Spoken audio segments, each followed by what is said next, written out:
Okay, so this is the logic of solving this problem. Let's go through from the beginning. At first, we try to apply the momentum conservation, right? Because we see there's some collisions here. And then we want to find VBI. Then we see that it depends on V. We don't know V yet. That's why we need to find a V. And then when we try to find a V, we see that it related to the friction. And we don't know the friction yet as well. That's why we need to find the friction. And yes, we can find the friction from the relationship with the normal force. And then we know that the normal force should balance with the weight in this case when it travel horizontal. So then we got this one. So now we just have to complete the very last step by doing calculations. So then let's just plug in these together. That will be the mass of these two together. So I'm using a calculators here and try to find the values. Time with this one. Okay, so what do you get? I get like 2.3618. What is the unit of force? Friction should be Newton, right? Or you can see that if you had like kilograms times with meter per second square, this would just like the unit of the mass. This is just like the unit of the acceleration, right? So it makes sense. That should be the unit of the force, Newton. Okay, this is just the side note. So here, how many significant figures we need? We just need like 3 significant figures, right? So I will just have them around 3 significant figure. This one. Okay, so now I found the F. You see that I found the F. So with the F here, if we plug it back into this one, then we can find a V, right? Okay, so you see the logic. How about we arrange them in the logic now that we want to find the F first, right? I will put sorry, I'm thinking, yeah, I will put the F somewhere here first, and then I can see that let me think how to put this. Well, maybe we just name the equation, then just follow our logic. So we would label this one as one equations, this one also as one equation, this one is number one, this one is number two. Okay, so now let's just color them, then we can see which is the equation we're talking about. I would say that I will plug F equals 2.36 Newton into equation number 2 again, and then I solve for V there. Okay, I will try to make V the same colors so that I would not be confused. So this one should be the same color with that. Yeah, so what do we have? Let's just like try to simplify this term first. Let's just use calculator, 1/2 minus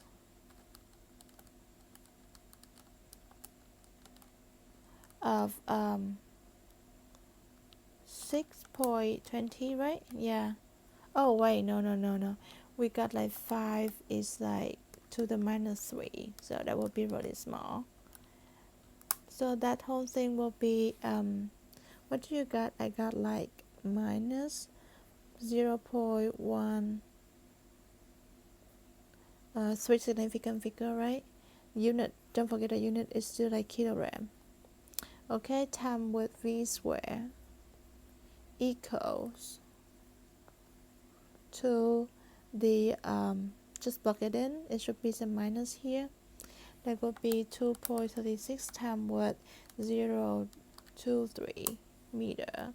Then we got it to be the 0.42a. What is the unit? Newton times meter, right? That's the unit of the friction times with the unit of the distance. Okay, so now you see this is what we have right now. Okay, and now let's solve for V So in order to solve for v square, we need to like divide both sides for this one, right? Move this one to the other side. Then it means that we have this one divided by this one. Then you see that here we have like both sides the minus, so that should be cancelled, and it makes sense because v squared should be positive.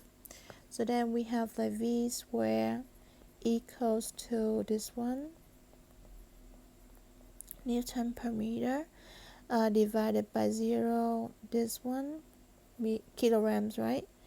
And then we got the minus and minus cancel out each other. So what is the value? Divided by this one. Then we got this one to be like 1.331. This is like, what is the unit we got? If you got like Newton meter per kilograms, actually Newton is like 1 kilograms, 1 would meter per second square, right? This is the acceleration, this is the mass, this is the F, right? The unit, so F equals ma. Very familiar before. So if we got this one, it just means that this one should be kilograms meter square, add with another m, then it will be the m square over second square over kilograms, right? Kilogram cancel out. So what we left is just actually meter square per second square. Do you think that it's perfect? Can you realize that? Right?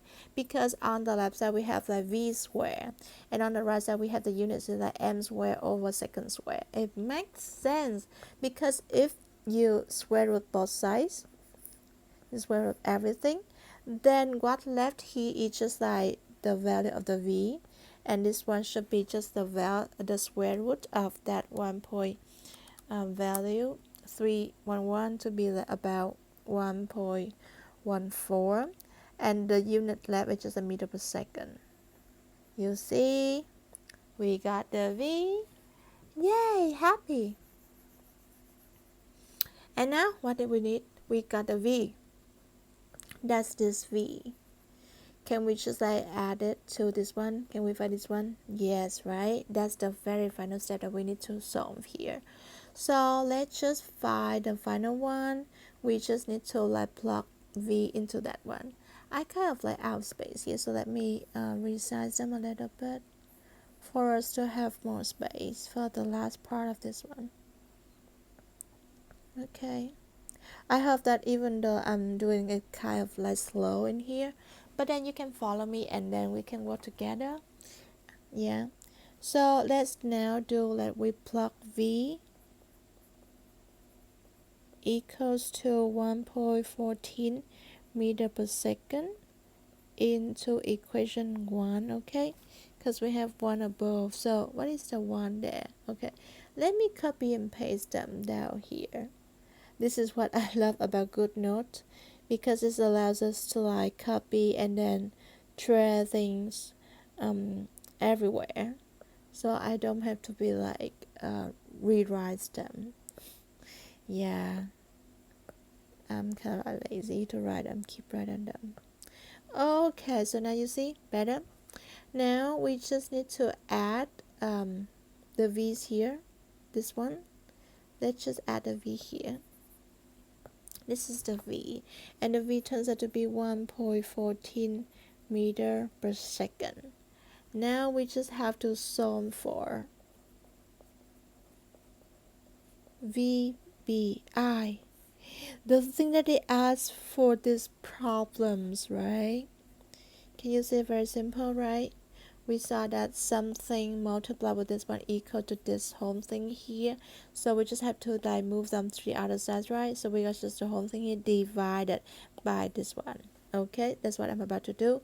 I will just use the calculator. Have that 5 times 10 to the minus 3 plus 1.2, then I times with this one velocity, then this is what I got.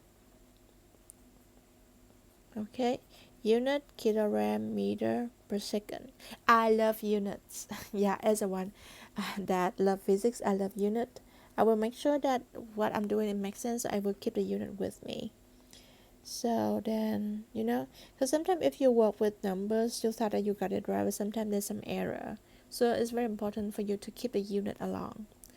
Okay, so this one, kilogram, meter per second. You see, so then we can have the kilogram cancel each other, right? Simple.